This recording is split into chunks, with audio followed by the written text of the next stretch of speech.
अक्सर हम लोग हनुमान जी के समक्ष जाते हैं, बाबा के सामने जाते हैं और हनुमान जी के आगे जाकर हम लोग हनुमान चालीसा का पाठ करना शुरू कर देते हैं, संकट मोचन का पाठ करना शुरू कर देते हैं। लेकिन हम भूल जाते हैं, हम एक छोटी सी गलती जो करते हैं जिसकी वजह से प्रभु की कृपा हमारे पर नहीं हो पाती।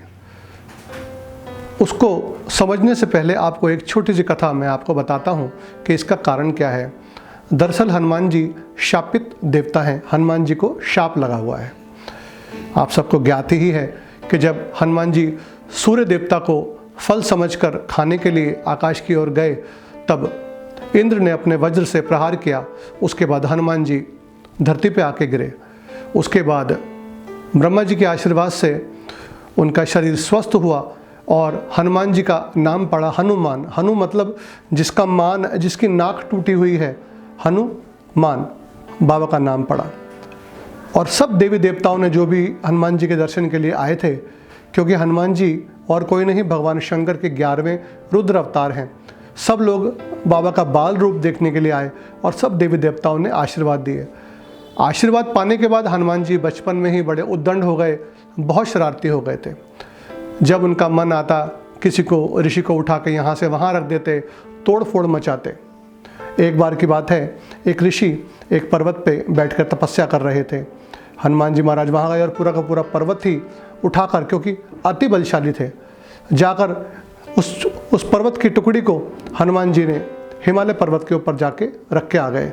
ऋषि को जैसे ही ठंड लगी, उनको ज्ञात हुआ, तब उन्होंने देखा अपने योग बल से कि इस वानर ने, छोटे वानर ने मेरे साथ ये दुर्व्यवहार किया है। उन्होंने उसी पल श्री हनुमान जी महाराज को श्राप दे दिया कि जब तक तुम्हें तुम्हारी सोई हुई शक्तियों को याद नहीं दिलाया जाएगा, तब तक तुम जागृत नहीं होगे, तुम्हें अपनी शक्तियां भूली रहेंगी।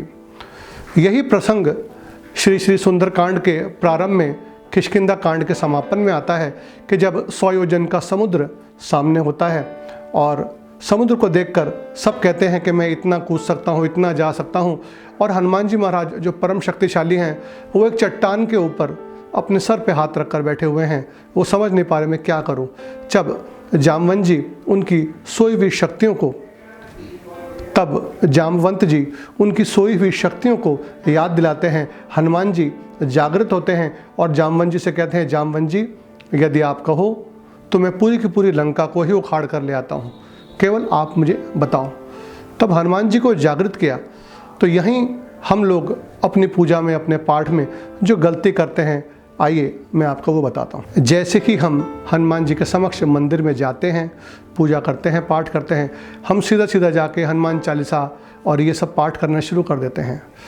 लेकिन हनुमान जी उन पाठ को, उस पूजा की ओर ध्यान नहीं देते, क्योंकि वो तो शाप लगा हुआ है, उनको शापित देवता हैं। इसके लिए सिंपल तरीका, एक बहुत छोटा सा तरीका मैं आपको बताता हूँ, जिसके बाद हनुमान जी आपकी सुनेंगे भी और आपके कष्ट भी दूर होंगे। आप केवल हनुमान जी के पास जाकर प्रभु राम का आप नाम लीजिए, आप उनकी माता अंजनी का नाम लीजिए। ये 2 नाम सुनते ही जैसे किसी बंदर के कान खड़े हो जाते हैं, उस तरीके से हनुमान जी के कान खड़े हो जाते हैं और हनुमान जी सामने से जो भी आता है उस पर आशीर्वाद बरसाते हैं। और उसके बाद जो भी पूजा पाठ, भेंट, फल अर्पित करता है, उसको हनुमान जी महाराज आशीर्वाद देते हैं। तो आप पहले राम जी का नाम लें, श्री राम राम रामेति रमे रामे मनोरमे सहस्त्र नाम तत्तुल्यम श्री राम नाम वरानने, या ओम आंजनेय च विद्महे वायुपुत्राय धीमहि तन्नो हनुमते प्रचोदयात्। यदि आप संस्कृत का ये श्लोक नहीं पढ़ सकते तो आप केवल 2 बार राम जी का नाम ले लीजिए या 2 बार माता अंजनी का नाम ले लीजिए।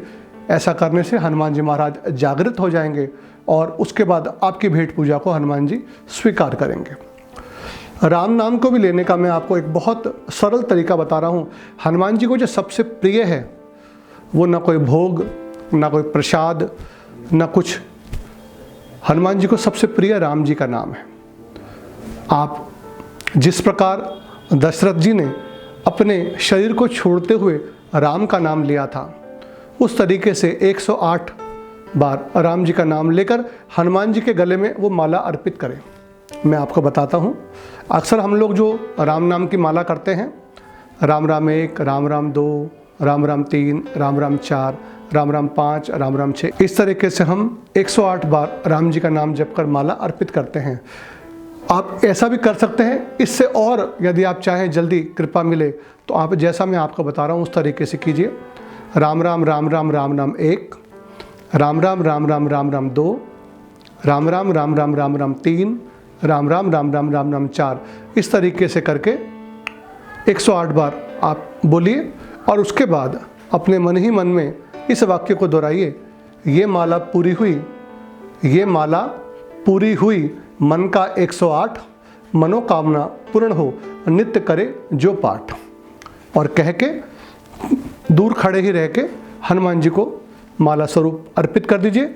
बाबा प्रसन्न होंगे और आपके सभी कष्ट दूर हो जाएंगे। इसके अलावा जो हनुमान जी को आप भोग, प्रसाद, फल इत्यादि जो आप चढ़ाना चाहते हैं आप चढ़ाएं। आपके मन की इच्छा के ऊपर निर्भर करता है। मेरी यही कामना है कि श्री हनुमान जी महाराज का आशीर्वाद, श्री बालाजी महाराज का आशीर्वाद आपके ऊपर सदा बना रहे।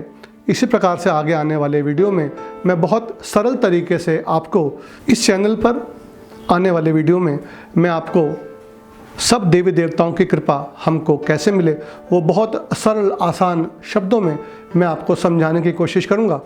आप सबको मेरी ओर से जय महाकाल।